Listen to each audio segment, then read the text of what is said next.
adik-adik. Shalom. Selamat pagi. Selamat pagi. Selamat hari Minggu. Selamat hari Minggu. Apa kabarnya? Luar biasa, fantastis. Yes. Adik-adik ketemu lagi di minggu ini ya. Kita kembali ibadah online karena gereja kita lagi mengadakan pesta. Adik-adik sudah siap untuk mendengarkan firman Tuhan dan memuji Tuhan? Yuk, kita siapkan hati. Sebelum kita mendengarkan firman Tuhan, memuji Tuhan, yuk kita mau janji anak sekolah minggu. 1, 2, 3. Janji anak sekolah minggu. 1. Percaya kepada Tuhan Yesus. 2. Rajin ke gereja. 3. Taat dan patuh kepada orang tua. 4. Taat dan patuh kepada kakak sekolah minggu. 5. Mentaati peraturan yang ada di sekolah minggu. Yuk adik-adik, kita mau mendengarkan firman Tuhan. Semua bangkit berdiri. Kita mau bernyanyi Bapakku datang padamu.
Siapa yang bersemangat mau mendengarkan cerita firman Tuhan? Angkat tangan.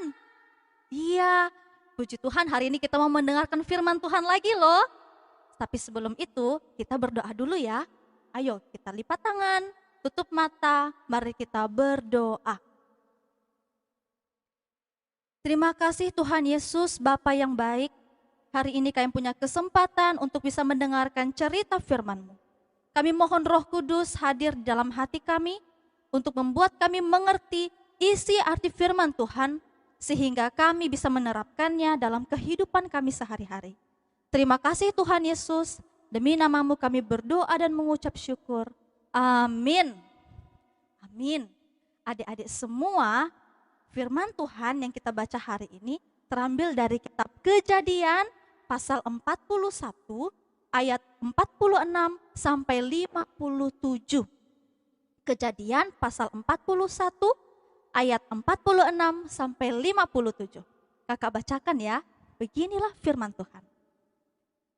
Yusuf berumur 30 tahun ketika ia menghadap Firaun, raja Mesir itu. Maka pergilah Yusuf dari depan Firaun, lalu dikelilinginya seluruh tanah Mesir. Tanah itu mengeluarkan hasil bertumpuk-tumpuk dalam ke-7 tahun kelimpahan itu. Maka Yusuf mengumpulkan segala bahan makanan ke-7 tahun kelimpahan yang ada di tanah Mesir, lalu disimpannya di kota-kota. Hasil daerah sekitar tiap-tiap kota disimpan di dalam kota itu.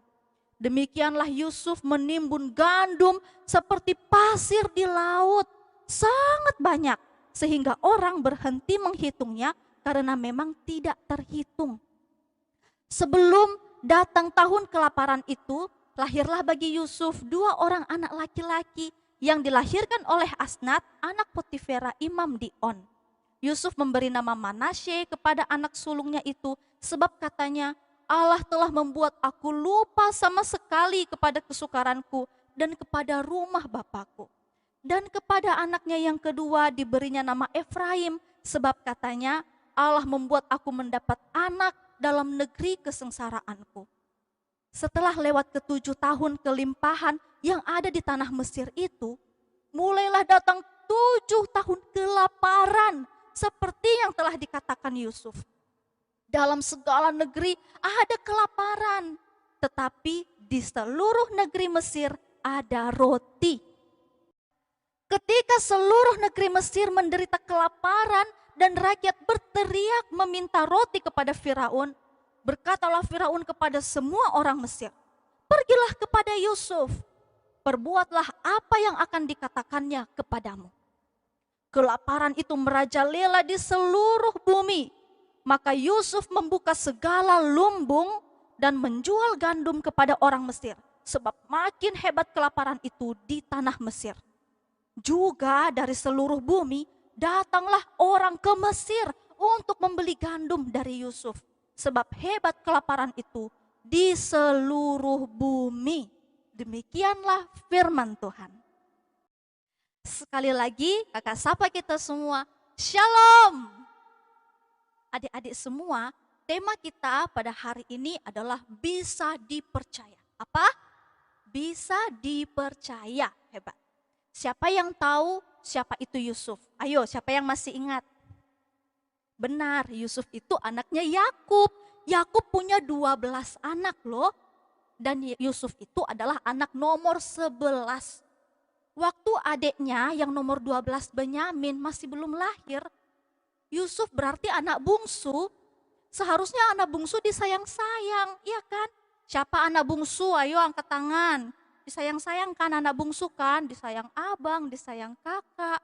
Tapi Yusuf justru dibenci sama saudara-saudaranya. Saudara-saudaranya tidak senang sama Yusuf. Mereka iri karena Yusuf lebih disayang oleh bapak mereka.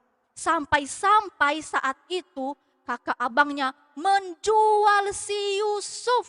Lihat tuh gambarnya. Tangannya sudah diikat. Abang kakaknya hanya melihat-lihat. Mereka tidak mau membantu Yusuf. Mereka sudah menjual Yusuf kepada orang Mesir. Itu tuh orang yang membeli Yusuf. Mereka sudah mengikat Yusuf sama unta. Lalu Yusuf harus jalan kaki pergi ke Mesir. Sebagai apa? Sebagai budak. Sampai di Mesir, Yusuf bukan hidup enak-enak. Dia harus kerja. Lihat gambar ini, dia harus kerja. Dia harus kerja mengepel lantai, melap lantai di rumah siapa? Rumah Potifar. Potifar itu adalah hambanya Raja Firaun. Firaun itu raja di Mesir. Itulah Yusuf dengan penuh penderitaan karena dia sudah dijual oleh saudara-saudaranya. Bahkan di negeri Mesir itu, Yusuf sampai dijobloskan ke penjara loh. Gelap, dingin, sendirian. Aduh, apa salah Yusuf? Makanya dia dimasukkan dalam penjara. Tidak ada. Justru Yusuf itu sudah difitnah oleh istrinya Potifar. Makanya dia masuk penjara. Di dalam penjara, dalam kesedihannya, Yusuf berdoa kepada Tuhan. Lalu Tuhan memberikan Yusuf satu keahlian. Apa itu? Dia bisa mengartikan mimpi. Apa? Bisa mengartikan mimpi. Jadi kalau ada mimpi yang khusus, Yusuf tahu loh apa artinya. Pada suatu hari, Raja Firaun, raja di Mesir bermimpi. Dia lagi bobo, habis itu dia mimpi. Setelah dia mimpi, mimpiku buruk sekali. Apa mimpi ini? Dia tidak bisa tidur. Dia pergi sama orang mencari tahu siapa yang tahu arti mimpiku. Tapi tidak ada yang tahu. Lalu teringatlah orang, oh iya ada Yusuf. Dia ada di dalam penjara. Langsung mereka panggil Yusuf. Yusuf, ayo ikut kami. Kamu dipanggil oleh Raja Firaun. Lalu Raja Firaun ketemu sama Yusuf. Dan dia cerita, Yusuf begini mimpiku, begini. Firaun cerita seperti itu sama Yusuf. Lalu apa ya arti mimpi Firaun? Ayo kita lihat video berikut ini. Lihat, Firaun bertanya, apa ya arti mimpiku itu loh Yusuf? Baru katanya, Raja Firaun, arti mimpi raja itu seperti ini. Nanti ada 7 tahun kelimpahan, banyak gandum di tanah Mesir. Tapi setelah 7 tahun itu datang lagi 7 tahun kelaparan. Tidak ada hujan, tidak ada gandum, bahkan hewan ternak pun bisa mati karena kelaparan. Loh, langsung Firaun terkejut. Bagaimana itu? Bagaimana cara menanganinya? Lalu Yusuf datang. Gampang. Pokoknya kita harus menabung. Kita harus menabung gandum 1/5 setiap kali panen. Kita taruh di dalam lumbung. Wah, senang sekali Raja Firaun. Langsung Raja Firaun bilang, ya udah Yusuf, kamu aja aku jadikan penguasa. Kamu itu bisa dipercaya. Aku kasih kamu tanggung jawab mengumpulkan gandum di seluruh tanah Mesir ini, supaya nanti kalau datang 7 tahun kelaparan itu, kita tidak lapar, tapi kita punya persediaan makanan yang banyak. Lihat tuh, si Yusuf dia diberikan kepercayaan oleh Raja Firaun sehingga dia bisa menjadi penguasa di tanah Mesir. Setelah Yusuf mendapatkan kepercayaan dari Raja Firaun, Yusuf tidak malas-malas di rumah loh. Yusuf tidak bohong. Dia bilang sama Raja Firaun, iya aku kerja. Oh, dia langsung kerja. Dia keliling tanah Mesir. Lihat nih videonya. Dia pergi ke tanah Mesir. Dia kelilingi, dia cek tanah-tanah di sana. Lalu dia undang orang-orang bekerja di situ. Sampai mereka bersama-sama membajak sawah. Bersama-sama menanam. Dan mereka itu bekerja bersama-sama loh, termasuk Yusuf. Dia juga kerja, dia tidak malas-malasan. Lihat, mereka bekerja bersama-sama sampai semuanya pekerjaan mereka beres. Yusuf melakukan pekerjaannya dengan baik. Dia mempersiapkannya dengan baik, dengan sekuat tenaganya. Bahkan ketika mau mengumpulkan gandum-gandum ke dalam lumbung, Yusuf tidak korupsi, dia tidak mengambil keuntungan, dia jujur. Dia jujur dan dia menghemat juga loh dia. Dia kumpulkan itu yang tumpah-tumpah dan dia masukkan ke dalam lumbung. Sehingga Raja Firaun senang sekali dengan hasil kerjanya si Yusuf. Siapa di antara adik-adik yang mau menjadi orang kepercayaan? Yang bisa dipercaya untuk memegang tanggung jawab dan melaksanakan tugas dari orang lain. Seperti Yusuf, bisa menjadi orang yang bisa dipercaya. Ayo, siapa yang mau menjadi orang anak yang bisa dipercaya? Kita semua mau kan? Kalau mau menjadi orang yang bisa dipercaya, kita harus punya 2 hal ini. Apa itu?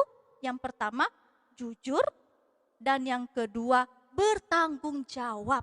Apa itu jujur? Jujur itu kita tetap taat walaupun tidak ada yang melihat. Itu namanya jujur. Contohnya, mama papa kasih uang persembahan.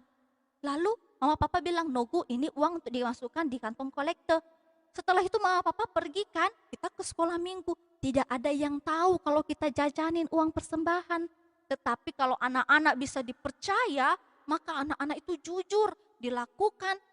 Yang diperintahkan oleh mama papa, uangnya tidak dijajanin tapi dimasukin ke kantong persembahan. Itu namanya jujur walaupun tidak ada yang melihat. Dan bukan hanya saat itu dan bukan hanya di uang persembahan saja, tapi semuanya. Lihat, tengok nih anak ini, dia pegang uang banyak kan? Dan tangannya bagaimana tuh? Tangannya seperti itu. Artinya kalau mama papa bilang tidak boleh buka dompet sembarangan di rumah dan tidak boleh ambil uang sembarangan di rumah, maka anak-anak juga tidak boleh pakai uang yang ada bertebaran di atas meja contohnya. Atau kalau ada dompet papa mama di situ nggak boleh diambil. Atau papa mama bilang nggak boleh main handphone sembarangan. Lah, handphonenya ada di atas meja, boleh nggak dipakai? Nggak boleh, harus jujur supaya bisa dipercaya, harus izin dulu sama mama papa. Tidak boleh bohong-bohong, tidak boleh curang-curang. Itulah anak-anak yang bisa dipercaya. Ciri kedua orang yang bisa dipercaya adalah mereka itu bertanggung jawab. Apakah itu bertanggung jawab? Bertanggung jawab itu artinya pekerjaannya selalu beres, pekerjaannya selalu bagus. Nah, itu dia, beres dan bagus. Lihat nih, ada 2 orang anak yang belajar. Nah, mereka sama-sama belajar.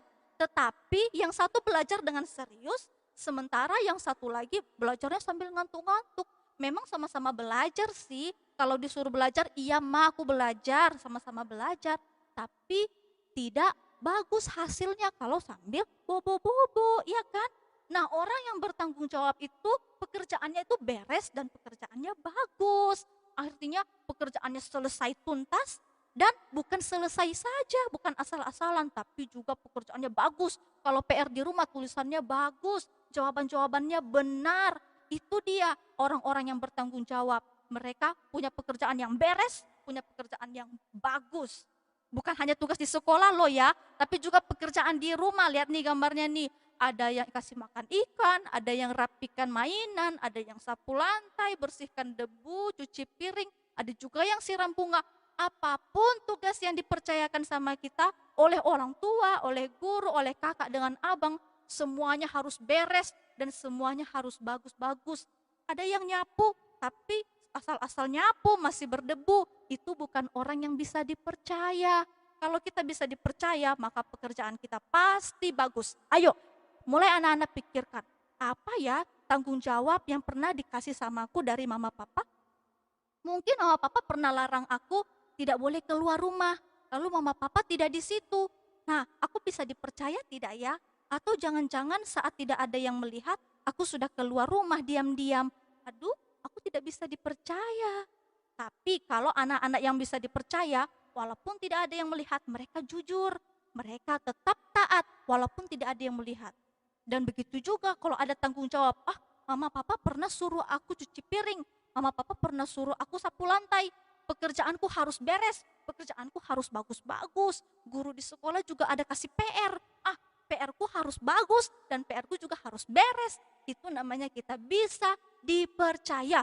Anak yang dipercaya itu loh pasti jadi berhasil, pasti jadi sukses. Seperti Yusuf. Banyak orang yang senang sama orang-orang yang bisa dipercaya. Lihat nih gambarnya Yusuf. Ketika orang-orang percaya kepadanya, mempercayakan kepadanya, maka dia juga jadi penguasa.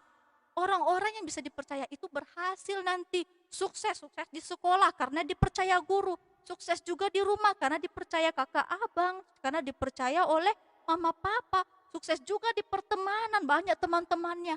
Karena teman-temannya tidak kecewa kalau berteman dengan dia. Begitulah anak-anak yang bisa dipercaya. Siapa yang mau menjadi anak-anak yang bisa dipercaya? Ingat dua hal ini, jujur dan bertanggung jawab. Begitu cerita firman Tuhan kita, mari kita baca ayat hafalan. Ayat hafalan kita terambil dari Amsal pasal 21 ayat 20. Kita baca ya, 1, 2, 3, ya.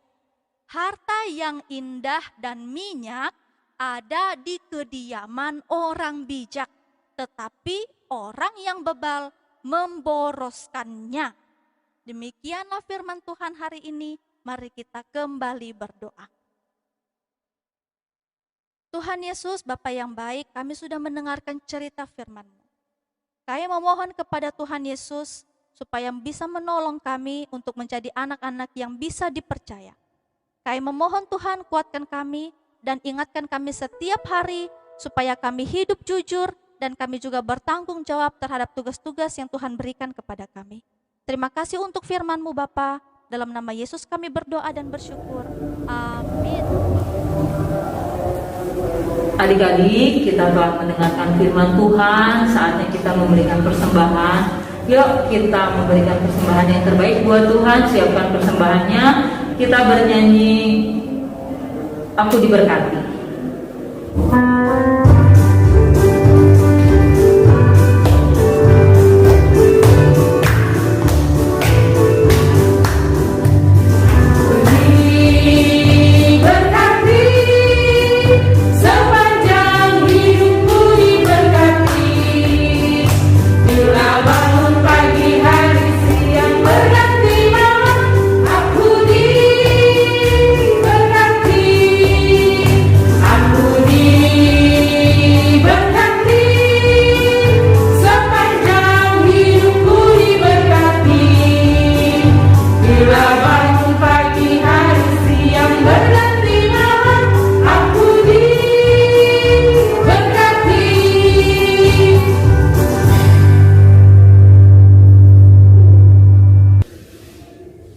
Baik, anak-anak sekolah minggu semuanya sudah dikumpulkan ya persembahannya.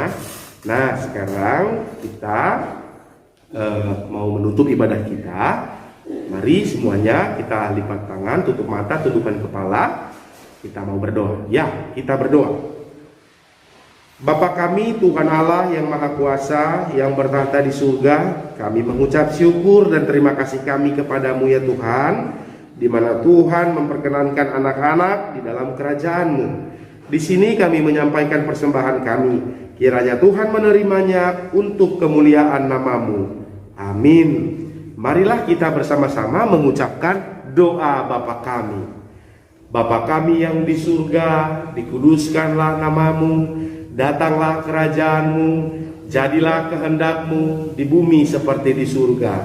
Berikanlah kami pada hari ini makanan kami yang secukupnya, dan ampunilah kami akan kesalahan kami, seperti kami juga telah mengampuni orang yang bersalah kepada kami. Dan janganlah membawa kami ke dalam pencobaan, tetapi lepaskanlah kami daripada yang jahat.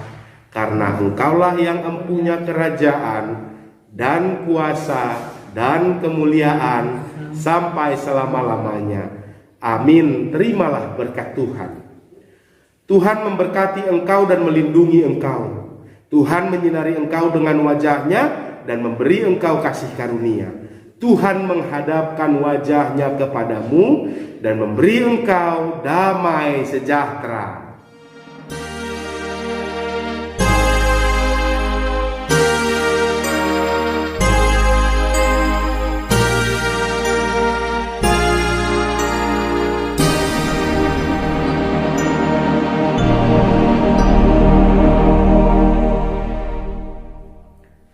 Baik, anak-anak sekolah minggu, demikian dulu ibadah kita pada hari ini.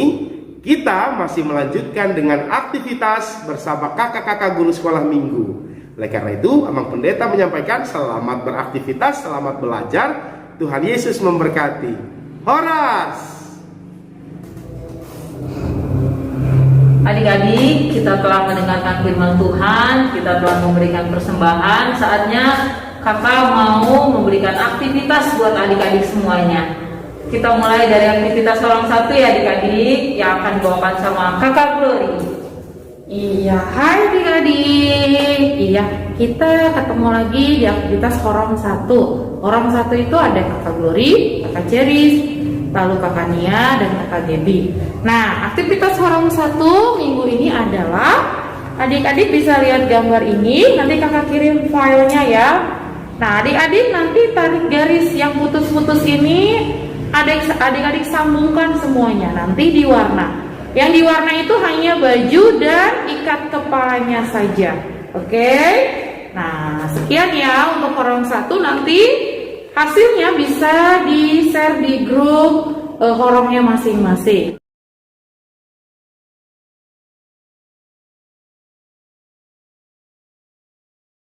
Nah, sekarang kita mau masuk ke aktivitas Horong 2. Ya, sebelum masuk ke aktivitas Horong 2, kita mau nyanyi dulu Aku Anak Raja.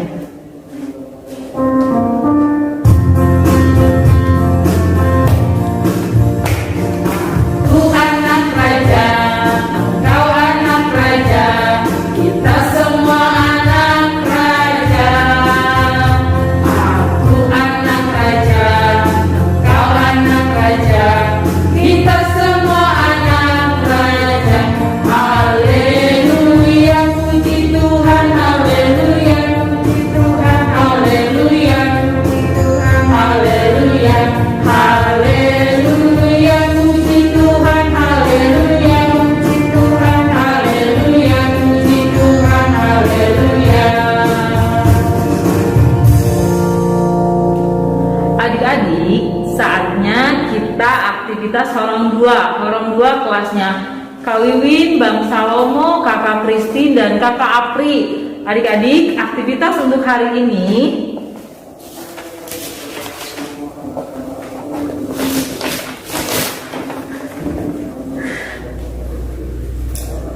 kakak ada gambar dan beberapa pertanyaan. Nanti adik-adik tulis jawabannya di bawah ya, lalu diwarnain.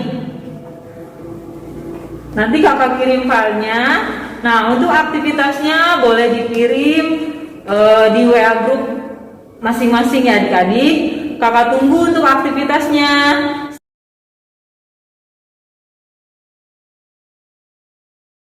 Sebelum kita ke Horong 3, kita mau angkat pujian Dengar Dia Panggil Nama Saya.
besar Horong 3. Hari ini Horong 3 itu hanya menjawab 5 pertanyaan. Karena sekarang kita akan mempelajari tokoh Yusuf ya. Seperti ini. Oke. Nanti pertanyaan pertama itu ada, siapakah ayah dan kakak Yusuf? Yang pertama. Yang kedua itu, apakah Yusuf membenci kakak-kakaknya? Yang ketiga, mengapa Raja Firaun mengangkat Yusuf menjadi penguasa di Mesir? Yang keempat, tuliskan nama anak-anak Yusuf. Dan yang terakhir adalah, siapakah istri Yusuf? Nanti kakak akan foto, kalau misalkan kakak kecepatan bacanya pertanyaannya buat adik-adik, nanti biar dikerjakan. Dikerjakannya boleh di kertas ini atau di kertas lembaran boleh. Kalau sudah, adik-adik boleh kirim atau share ke grup WA-nya masing-masing dan ditunggu. Dan kita akan ketemu lagi hari Minggu depan ya adik-adik. Selamat beraktivitas, bye-bye. Oke adik-adik, kita telah mendengarkan firman Tuhan, telah memberi persembahan, dan beraktivitas. Saatnya kakak mau memberikan kalian pengumuman. Adik-adik sudah kangen kan ketemu dengan teman-temannya di gereja? Ya, untuk minggu depan adik-adik sudah bisa kebaktian secara offline ya. Sudah tatap muka untuk Horong 2 dan Horong 3. Nah, untuk adik-adik batita dan balita, kita masih rencana ya untuk akan diadakannya kebaktian bersama-sama adik-adik. Ya, sekarang kakak mau mengingatkan kembali untuk tetap melakukan protokol kesehatan, tidak lupa memakai masker, Mencuci tangan, menjaga jarak. Selamat hari Minggu, Tuhan Yesus memberkati.